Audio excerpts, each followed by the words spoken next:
Muy buenas noches. Nuestro invitado de esta noche es el doctor Diego Molano, ministro de Defensa. A propósito del decreto expedido en las últimas horas, que podría dar paso a la utilización del glifosato para aspersión aérea sobre cultivos de coca. Señor ministro, muy buenas noches, gracias por aceptar esta invitación. Hoy mismo se produjo una gran reacción, señor ministro, en los organismos de salud sobre el efecto pernicioso como agente cancerígeno que podría provocar el glifosato en la salud humana. ¿Usted qué opina sobre ese tipo de reacciones? Yamit, el propósito que tiene la administración del presidente Duque es combatir la mayor amenaza que tiene Colombia, que es el narcotráfico, que es la cadena de los cultivos ilícitos, los laboratorios, la exportación de la coca y los efectos que tiene en la violencia. El narcotráfico y los recursos que genera son el combustible para la violencia que se presenta en muchas regiones. La apuesta del gobierno es una estrategia integral.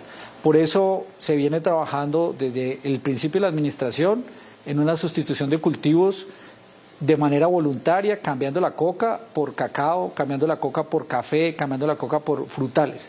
Se viene también desarrollando en otras áreas un ejercicio de erradicación forzosa en aquellos donde los cultivadores no han querido cambiar. Este decreto lo que habilita es una posibilidad de hacer aspersión por precisión, cumpliendo con los requisitos que ha señalado la Corte Constitucional, de modo que se tenga claro un plan de manejo ambiental y las consideraciones de afectación que podría tener a la salud o no, además de la afectación de los temas ambientales. El propósito es hacer una aspersión por precisión que precisamente permita combatir este fenómeno del narcotráfico que tanto daño hace al medio ambiente, con un instrumento adicional que es la aspersión por precisión, cumpliendo con todos los requisitos para que se proteja la salud, se proteja el ambiente y también se proteja a los campesinos. Pero claro está, señor ministro, que el glifosato o la aspersión con glifosato no se hará mientras no termine el estudio sobre el impacto en la salud que está haciendo el ministerio respectivo, ¿no es verdad? Así es, Yamit. Este decreto lo que permite es un paso más en poder avanzar en lograr esa aspersión con precisión. Quedan dos pasos adicionales. Primero, la aprobación del plan de manejo ambiental por parte de la Agencia Nacional de Licencias Ambientales, una entidad adscrita al Ministerio de Ambiente. Y el segundo paso es que en el Consejo Nacional de Estupefacientes sean presentados el estudio que hace el Instituto Nacional de Salud sobre el impacto en la salud y el Instituto de Impactos Ambientales. Valorados esos dos estudios y con ese plan de manejo ambiental, será el Consejo Nacional de Estupefacientes el que determine el que pueda avanzar o no ese programa de aspersión con precisión que ha sido señalado. Pero de todas maneras, señor ministro, mientras no se conozca el efecto del glifosato sobre la salud pública, mientras no se conozca el efecto del glifosato sobre el medio ambiente y se conozca el informe de la ANLA, pues no se tomará ninguna decisión, hasta que eso no se conozca, hasta los dos informes. Así es, y esos son parte de los 6 requisitos que ha señalado la Corte Constitucional y sobre los que ha venido trabajando el Gobierno Nacional para cumplir con esos requisitos. Lo que sí es importante tener en cuenta es que la Policía Nacional, que va a ser el operador del programa, ha planteado y ha rediseñado todo el programa de modo que sea un programa muy integral y por precisión. Y para darle algunos ejemplos muy concretos, por ejemplo, no se va a asperjar, si así se aprobara, ni en parques nacionales naturales, ni en zonas ecológicas estratégicas, ni donde haya fuentes de agua o cuerpos de agua, ni tampoco se asperjará en aquellas comunidades que ya tienen acuerdos de erradicación voluntaria, se están haciendo nuevos cultivos como cacao, como palma africana, como frutales, ni tampoco se hará en las comunidades étnicas que hasta el momento están excluidas, solo cuando se hagan, en ese caso, en esas comunidades étnicas, cuando se hagan consultas previas. Por lo tanto, lo que se ha diseñado es una aspersión por precisión en zonas de grandes extensiones o que hay fuerte presencia de grupos armados ilegales como que atentan contra la policía. La aspersión aérea con glifosato, señor ministro, se suspendió hace 4 o 5 años, precisamente por una tutela para proteger a las comunidades étnicas, lo cual supone, ministro, que debe haber una consulta previa a esas comunidades para seguir con el programa de reanudar la aspersión con glifosato, ¿no es verdad?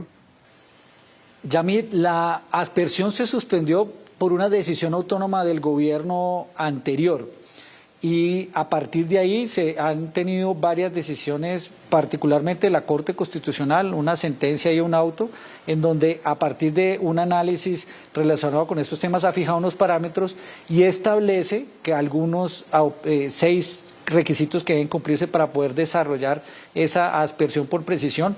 Uno, un caso particular es que en el caso de comunidades étnicas, así quedó establecido en el decreto, comunidades indígenas y comunidades afro, se podrá hacer la aspersión en la medida en que se haya hecho una consulta previa. Usted conoce, señor ministro, una carta que dirigieron varias universidades de Colombia, entre ellas la Universidad de los Andes, la Universidad del Rosario y otras instituciones universitarias del mundo entero, inclusive al presidente Biden y a la vicepresidenta Kamala, pidiendo que no financie la aspersión con glifosato por el daño físico sobre la salud pública que puede causar. Claro, conozco la carta y es una carta, por supuesto, que respetamos, pero no compartimos algunos argumentos.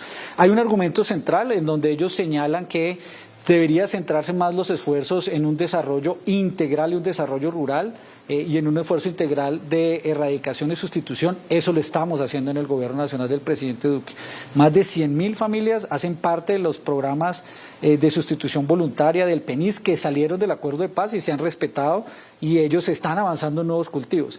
Se siguen avanzando en inversiones en esas zonas como los municipios PEDET, más de 170 municipios donde ya se han hecho más de 1.000 obras PEDET en esas zonas más afectadas. Pero también somos conscientes que desafortunadamente después del acuerdo de paz y cuando se suspende la aspersión aérea se dispararon las hectáreas de cultivos ilícitos. Pasamos de 98.000 a 176.000 hectáreas de cultivos ilícitos por todo Colombia y eso tiene unos efectos muy graves en 3 aspectos. Primero, el aspecto ambiental. Yo creo que en la carta se plantea un falso dilema, que lo que más genera efectos ambientales es la aspersión, pero la verdad es que lo que más genera efectos ambientales son los cultivos de coca. Cada vez, cada minuto que pasa, cada mes que pasa donde se dejan crecer los cultivos ilícitos, tenemos mayores efectos ambientales. Cada hectárea que se cultiva en coca significa más deforestación. Cada hectárea que se cultiva y produce la pasta de coca significa más uso de gasolina, más uso de químico, que después es vertido en una masa química que llega a las diferentes vertientes de ríos y quebradas cerca de estos laboratorios. Cada impacto que tiene en el medio ambiente el desarrollo de la coca ya luego tiene efectos en la violencia. En esas zonas es donde más homicidios colectivos se presentan, donde más líderes sociales se presentan y donde se comienza a incrementar el consumo. Después esa hoja de coca llega a las ollas de microtráfico, a los sitios de nuestras ciudades y generando un consumo cada vez mayor y mayor crimen en las ciudades por ese efecto perverso que tiene la coca. O sea que en la carta, por supuesto, compartimos la preocupación ambiental, que la tenemos todos, que nos corresponde a esta generación proteger este planeta, pero el mayor efecto ambiental lo producen los cultivos de coca.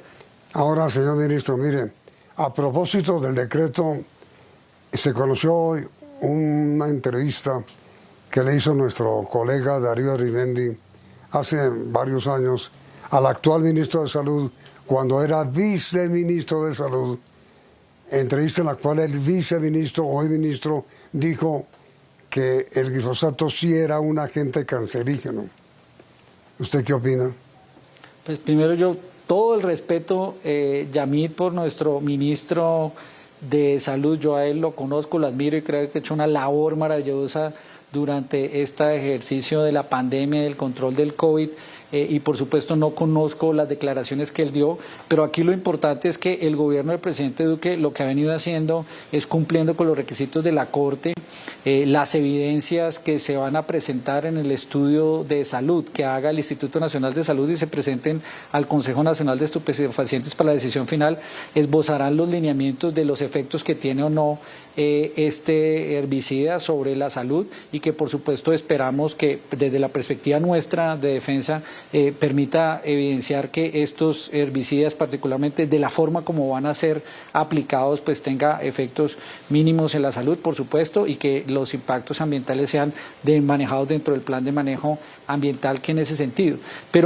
Pero Yamit, yo le hablo como ministro de Defensa, por supuesto los conceptos del Ministerio de Salud los tendrá que emitir el Ministerio de Salud y el Instituto Nacional de Salud como corresponde. Lo que a mí sí me afecta y veo y me duele todos los días es saber que tenemos un enemigo común todos los colombianos que es el narcotráfico y estos grupos y ver a nuestros policías todos los días jugarse la vida para poder hacer erradicación.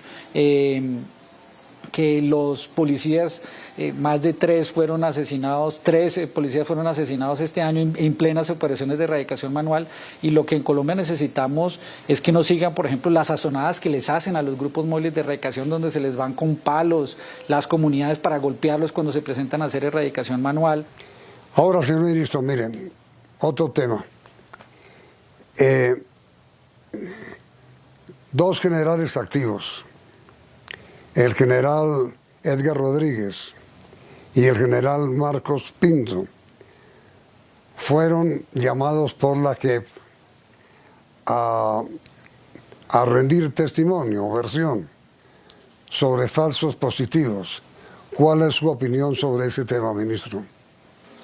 Por supuesto, como ministro de Defensa, es claro que la JEP es una institución que ha sido creada para liderar todo un ejercicio de justicia transicional. A toda la JEP, nuestro respeto.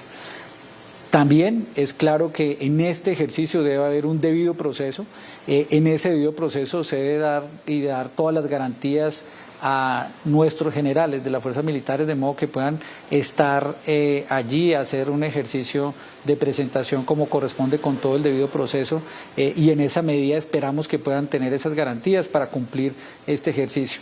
Pero también es importante señalar como Ministerio de Defensa, por supuesto que yo lo que he conocido, lo que he visto, lo que reconozco en nuestras fuerzas militares y de policía es que aquí ha habido un ejercicio por parte del Ministerio de Defensa de nuestras fuerzas militares de un estricto apego a todo el derecho internacional humanitario, los derechos humanos, al cumplimiento de las directivas que permitan ese cumplimiento de su misión con un estricto apego a las normas y por supuesto donde se cometieron actos que no estaban de acuerdo con los lineamientos y el servicio establecido y con las características jurídicas que fueron señaladas para todas nuestras actividades operacionales, pues tendrán que ir a la justicia.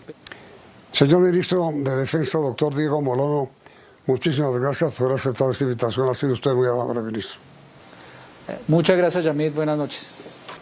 A usted, ministro, muy amable. A ustedes, televidentes, igualmente, gracias por la sintonía. Y los invitamos a continuar aquí, en Noticentro 1, CNI.